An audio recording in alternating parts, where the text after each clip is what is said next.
ನಮಸ್ತೆ ಎಜಿ ನ್ಯೂಸ್ಗೆ ಸ್ವಾಗತ. ಚಿತ್ರದುರ್ಗದ ರೇಣುಕಾಸ್ವಾಮಿ ಕೊಲೆ ಪ್ರಕರಣದ ಸರ್ಕಾರಿ ಅಭಿಯೋಜಕರ ಬದಲಾವಣೆಯ ಪ್ರಸ್ತಾವನೆ ಸರ್ಕಾರದ ಮುಂದಿಲ್ಲ ಎಂದು ಗೃಹ ಸಚಿವ ಡಾಕ್ಟರ್ ಜಿ ಪರಮೇಶ್ವರ್ ಹೇಳಿದ್ದಾರೆ.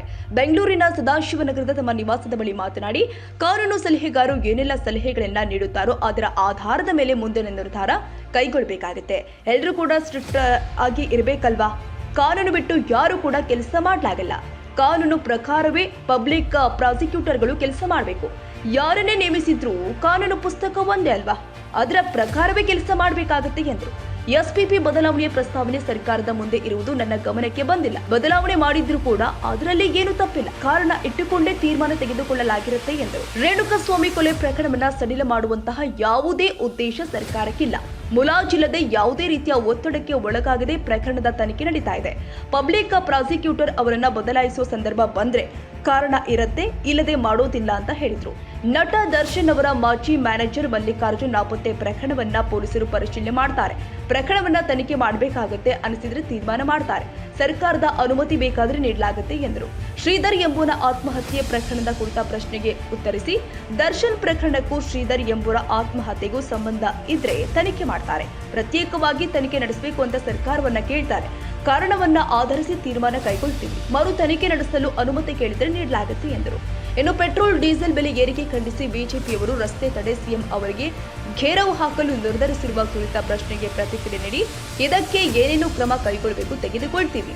ರಸ್ತೆ ತಡೆ ನಡೆಸಲು ತೆರವು ಸ್ಥಳ ಪೊಲೀಸರು ಅರ್ಧ ಗಂಟೆ ಅನುಮತಿ ಕೊಡ್ತಾರೆ. ಆ ರೀತಿ ಅನುಮತಿ ಕೊಟ್ಟಿದ್ರೆ ಸಮಂಜಸವಾಗಿರುತ್ತೆ.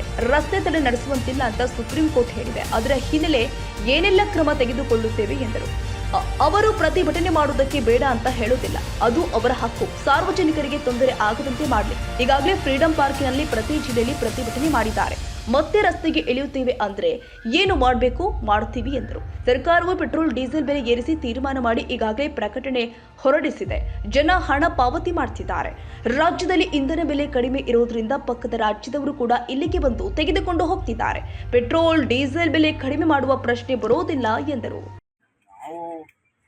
ಚೀಫ್ ಮಿನಿಸ್ಟರ್ ಆಗಲಿ ನಾನಾಗಲಿ ಅವರು ಏನು ಸಲಹೆಗಳು ಕೊಡ್ತಾರೋ ಆ ಸಲಹೆಗಳ ಮೇಲೆ ಹೋಗ್ತೀವಿ. ಲೀಗಲ್ ಅಡ್ವೈಸ್ ಬೇಕಂತ ಮಾಡಿದಾರಲ್ಲ, ಲೀಗಲ್ ಅಡ್ವೈಸ್ ತೊಗೊಂಡೇ ಮಾಡ್ತೀವಿ. ಯಾರನ್ನ ಯಾವಾಗ ಮಾಡಬೇಕು, ಯಾರಿಗೆ ಯಾವ ಕೇಸ್ನಲ್ಲಿ ಯಾರಿಗೆ ಕಳಿಸ್ಬೇಕು. ಪ್ರಸನ್ನ ಕುಮಾರ್ ನೇಮಕ ಮಾಡಿದ್ಮೇಲೆ ಮತ್ತೆ ಬದಲಾವಣೆ ಯಾಕೆ ಸರ್? ಗೊತ್ತಿಲ್ಲ ನನಗೆ. ಅವ್ರು ಸ್ಟ್ರಿಕ್ಟ್ ಆಗಿದ್ದಾರೆ, ಅವ್ರು ಯಾರ ಮಾತು ಕೇಳಲ್ಲ ಅಂತ ದರ್ಶನ್ ಕಡೆಯವರು ಹೇಳಿದ್ದಾರೆ. ಎಲ್ಲರೂ ಸ್ಟ್ರಿಕ್ಟ್ ಆಗೇ ಇರಬೇಕಲ್ವ? ಕಾನೂನು ಬಿಟ್ಟು ಯಾರು ಮಾಡೋಕ್ಕಾಗಲ್ಲ. ಕಾನೂನಿನ ಪ್ರಕಾರನೇ ಎಲ್ಲ ಪಿಪಿಗಳು ಕೆಲಸ ಮಾಡಬೇಕು. ಯಾರನ್ನೇ ಅಪಾಯಿಂಟ್ ಮಾಡಿದ್ರು ಕೂಡ ಕಾನೂನು ಲಾ ಬುಕ್ ಒಂದೇ ಅಲ್ವಾ? ಲಾ ಪ್ರೊವಿಷನ್ಸ್ ಒಂದೇ ಇರುತ್ತೆ. ಅದನ್ನ ಬೇರೆ ತರ ಮಾಡಕ್ಕೆ ಸರ್ಕಾರ ಮುಂದೆ ಪ್ರಪೋಸಲ್ ಇದೆಯಾ ಬದಲಾವಣೆ ಮಾಡಲು? ಆ ರೀತಿ ನನ್ಗೆ ಗೊತ್ತಿಲ್ಲಪ್ಪ. ನನಗೆ ಗೊತ್ತಿರೋ ಹಾಗೆ ಅಂಥದ್ದೇನು ನನಗೆ ಗೊತ್ತಿಲ್ಲ. ಏನಾರ ಬದಲಾವಣೆ ಒಂದು ವೇಳೆ ಮಾಡಿದ್ರೂ ಕೂಡ ಅದರಲ್ಲಿ ಏನು ತಪ್ಪೇನಿಲ್ಲ. ಅದನ್ನ ಒಂದು ವೇಳೆ ಆ ರೀತಿ ತೀರ್ಮಾನ ತಗೊಂಡ್ರೆ ಅದಕ್ಕೇನಾದರೂ ಇದನ್ನ ರೀಸನಿಂಗ್ ಇಟ್ಕೊಂಡೇ ಮಾಡಿರ್ತಾರೆ. ಇಷ್ಟು ದಿನಗಳ ವಿಚಾರಣೆ ನಂತರ ಸರ್, ಈಗ ದರ್ಶನ್ ಅವರು ಸ್ವಇಚ್ಛೆ ಹೇಳಿಕೆ ಕೊಟ್ಟಿದ್ದಾರಂತೆ. 30 ಲಕ್ಷ ಡೀಲ್ ಆಗಿತ್ತು ಮೃತದೇಹವನ್ನು ವಿಲೆ ಮಾಡುವ ವಿಚಾರದಲ್ಲಿ ಅಂತ ಸ್ವಇಚ್ಛೆ ಹೇಳಿಕೆ ಕೊಟ್ಟು ಒಪ್ಕೊಂಡಿದ್ದಾರಂತೆ ಸರ್, ಹೌದಾ? ಗೊತ್ತಿಲ್ಲ. ಅಂದ್ರೆ ಅಲ್ಲಿಗೆ ತಪ್ಪು ಒಪ್ಕೊಂಡಂಗೆ ಅಲ್ಲ ಸರ್? ಗೊತ್ತಿಲ್ಲ, ಎಲ್ಲ ಗೊತ್ತಿಲ್ಲ. ಒಳಗಡೆ ಏನು ನಡೀತಾ ಇದೆ ಅನ್ನೋದು ನಮಗೆ ಏನು ಗೊತ್ತಾಗುತ್ತೆ? ನಿಮಗೆ ಗೊತ್ತಾಗ್ತಾ ಇದೆ ಅಲ್ವಾ? ನನಗೆ ಗೊತ್ತಾಗೋದಿಲ್ಲ, ನಿಮ್ಗೆ ಗೊತ್ತಾಗ್ತಿಲ್ಲ. ಹೆಂಗೆ ಇದು? ಇದಕ್ಕೊಂದು ತನಿಖೆ ಮಾಡ್ಬೇಕು ಅಂತ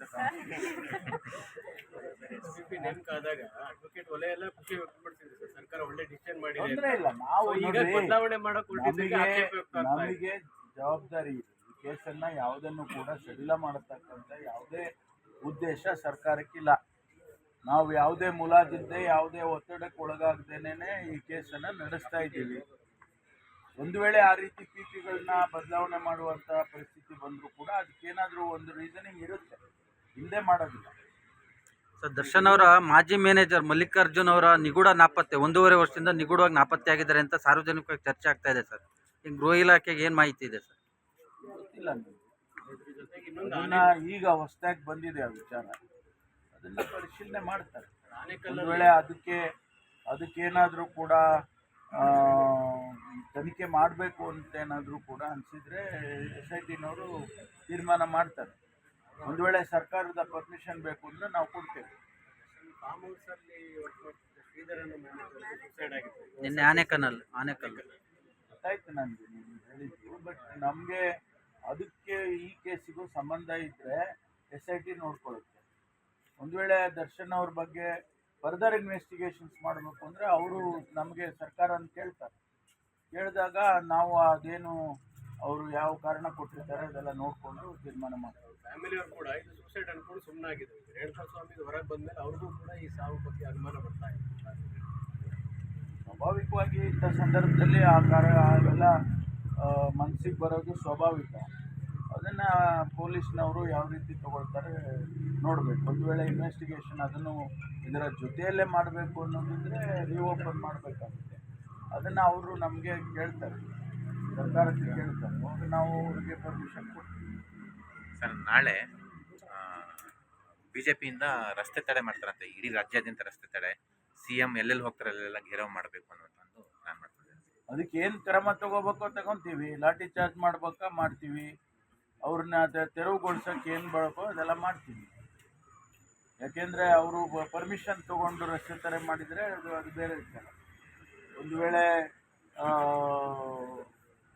ಅರ್ಧ ಗಂಟೆ ಒಂದೊಂದು ಸಾರಿ ಪೊಲೀಸ್ನವ್ರು ಪರ್ಮಿಷನ್ ಕೊಡ್ತಾರೆ, ಅರ್ಧ ಗಂಟೆ ನೀವು ಕರಿಬೋದು, ಆಮೇಲೆ ಹೊರಟೋಗ್ಬಿಡಿ ಅಂತ ಹೇಳಿದ್ಮೇಲೆ. ಆ ರೀತಿ ಏನಾರ ಪರ್ಮಿಷನ್ ಕೊಟ್ಟಿದ್ರೆ ಅದಕ್ಕೆ ಸಮಂಜಸವಾಗಿರುತ್ತೆ. ಒಂದು ವೇಳೆ ಆ ರೀತಿ ಇಲ್ಲದೆ ಹೋದರೆ ಅದಕ್ಕೆ ಕಾನೂನು ಪ್ರಕಾರ ಸುಪ್ರೀಂ ಕೋರ್ಟ್ನಲ್ಲೇ ಆದೇಶ ಆಗಿದೆ. ಯಾವುದೇ ರೀತಿ ರಸ್ತೆ ತಡೆಗಳು ಆ ರೀತಿ ಎಲ್ಲ ಪ್ರತಿಭಟನೆಗಳು ಮಾಡಬಾರ್ದು ಅಂತ ಸುಪ್ರೀಂ ಕೋರ್ಟ್ ಹೇಳಿದೆ. ಅದರ ಹಿನ್ನೆಲೆಯಲ್ಲಿ ಏನು ಕ್ರಮ ತಗೋಬೇಕು ತಗೊಳ್ತೀವಿ. ಅವರು ಪ್ರತಿಭಟನೆ ಮಾಡೋದಕ್ಕೆ ನಾವು ಬೇಡ ಅಂತ ಹೇಳೋದಿಲ್ಲ, ಅದು ಅವರ ಹಕ್ಕಿದೆ. ಆದರೆ ಯಾವ ರೀತಿ ಪ್ರತಿಭಟನೆ ಮಾಡಬೇಕು, ಸಾರ್ವಜನಿಕರಿಗೆ ತೊಂದರೆ ಆಗದಾಗೆ. ಈಗ ನಮ್ಮ ಫ್ರೀಡಮ್ ಪಾರ್ಕಲ್ಲೇ ಅನೇಕ ಜನ ಬಂದು ಪ್ರತಿಭಟನೆ ಮಾಡ್ತಾರೆ. ಈಗ ಅದನ್ನೆಲ್ಲ ಮಾಡಿದ್ದಾರೆ ಅವರು. ಆಲ್ರೆಡಿ ಫ್ರೀಡಮ್ ಪಾರ್ಕಲ್ಲಿ ಮಾಡಿದರು, ಪ್ರತಿ ಜಿಲ್ಲೆನಲ್ಲಿ ಕೂಡ ಮಾಡಿದರು. ಅದೆಲ್ಲ ಒಂದು ಭಾಗ ಆಗಿದೆ. ಈಗ ಮತ್ತೆ ರಸ್ತೆ ಬೀದಿಗಿಳಿತೀವಿ ಅಂದರೆ ಕಾನೂನು ಏನು ಮಾಡಬೇಕು ಅದು ಮಾಡ್ತೀವಿ. ಸರ್, ಈಗ ವಿಪಕ್ಷದವರು ಈಗ ಮುಂದಿನ ಆಗ್ರಹ ಇರೋದು ಅವ್ರಿಗೆ ಅವರ ಹಸ್ತಕ್ಷೇಪ ಇದೆ, ಅವರ ಮುಂದಿನ ನೆರಳಲ್ಲಿ ಆಗಿರ್ತಕ್ಕಂಥದ್ದು ಅನ್ನೋ ಒಂದು ಕಾರಣಕ್ಕೆ ಈ ಅವರ ರಾಜೀನಾಮೆಗೆ ಪಟ್ಟಿರ್ತಕ್ಕಂಥದ್ದು. ಈಗ ಅದನ್ನೇ ಮುಂದುವರಿಸಿ ಪ್ರೂವ್ ಮಾಡಲಿ, ಅವರು ಪ್ರೂವ್ ಮಾಡಲಿ. ಈಗ CBI ಕೂಡ CBI ಅಂತ ಯಾವಾಗೂ ಕೂಗಾಡ್ತಿರ್ತಾರೆ. CBI ಕೂಡ ಪ್ರವೇಶ ಮಾಡಿದೆ ಇದಕ್ಕೆ ಇನ್ವೆಸ್ಟಿಗೇಷನಲ್ಲಿ. ಬ್ಯಾಂಕ್ ಫ್ರಾಡ್ ಅಂತೇಳಿ ಅವರು ಕೂಡ ಇನ್ವೆಸ್ಟಿಗೇಷನ್ ಮಾಡ್ತಾ ಇದ್ದಾರೆ. ಮಾಡಲಿ. ಪೆಟ್ರೋಲ್ ಡೀಸೆಲ್ ಕಡಿಮೆ ಆಗ್ಬೋದಾ ಸರ್? ಸರ್ಕಾರನೇ ಏನಾದರೂ ಈಗ ತೀರ್ಮಾನ ಮಾಡಿದ್ದೀವಿ, ಪ್ರಕಟಣೆ ಮಾಡಿದ್ದೀವಿ, ಜನ ಪೇಮೆಂಟ್ ಮಾಡ್ತಾ ಇದ್ದಾರೆ. ಆಯಿತಾ? ಆಮೇಲೆ ಪಕ್ಕದ ರಾಜ್ಯದವರು ಕೂಡ ಇಲ್ಲಿಗೆ ಬಂದು ತೊಗೊಂಡು ಹೋಗ್ತಾರೆ. ಯಾಕೆಂದರೆ ಇನ್ನೂ ಕಡಿಮೆ ಇದೆ ಅಂತೇಳಿ ಇಲ್ಲೇ ಬಂದು ಪೆಟ್ರೋಲ್ ಹಾಕ್ಸ್ಕೊಂಡು ಹೋಗ್ತಾರೆ. ಆ ಪರಿಸ್ಥಿತಿ ಇಲ್ಲಿರುವಾಗ ಕಡಿಮೆ ಮಾಡೋ ಪ್ರಶ್ನೆ ಬರಲ್ಲ. ಪೆಟ್ರೋಲ್ ಡೀಸೆಲ್ ಜೊತೆ ನೀರಿನ ಬಿಲ್ ಹೆಚ್ಚಿಗೆ ಮಾಡುವ ಬಗ್ಗೆ ಏನೋ ಚರ್ಚೆ ನಡೀತಿದೆ ಅಂತ. ಗೊತ್ತಿಲ್ಲ, ಅದು ನಮ್ಮ ಉಪಮುಖ್ಯಮಂತ್ರಿಗಳಿಗೆ ಸೇರಿದ್ದು ಇಲಾಖೆ. ಏರಿಕೆ ಶುರುವಾಗಿಲ್ಲ ಸರ್. ಈಗ ಬಸ್ ದರ ಏರಿಕೆಗೂ ಪ್ರಸ್ತಾವನೆ ಬಂದಿದೆ, ನೀರಿನ ದರ ಏರಿಕೆಗೂ ಪ್ರಸ್ತಾವನೆ ಬಂದಿದೆ. ನಮ್ಮದು ಪೊಲೀಸ್ ಇಲಾಖೆ, ಆಯಿತಾ?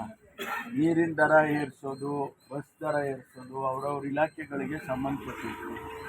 ಅದಕ್ಕೆ ನಮಗೆ ಏನಾದರೂ ಕೇಸ್ ಬಂದು ಅವ್ರ ಮೇಲೆ ಕೇಸ್ ಬುಕ್ ಮಾಡಿ ಅಂತ ನೀವು ಕಂಪ್ಲೇಂಟ್ ಕೊಟ್ಟರೆ ಅವಾಗ ನಮಗೆ ಬರುತ್ತೆ. ಇಲ್ಲಿ ತನಕ ಆ ರೀತಿ ಯಾವುದೂ ಆಗಿಲ್ಲ.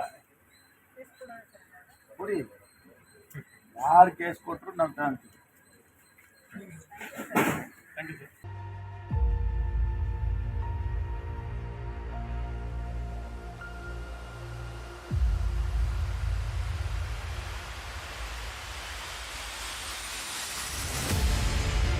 ತಾಜಾ ಸುದ್ದಿಗಾಗಿ AJ ನ್ಯೂಸ್ 24x7ಗೆ ಸಬ್ಸ್ಕ್ರೈಬ್ ಮಾಡಿ ಮತ್ತು ಬೆಲ್ ಐಕಾನ್ ಒತ್ತಿ ತಪ್ಪದೇ ಲಿಂಕ್ ಶೇರ್ ಮಾಡಿ.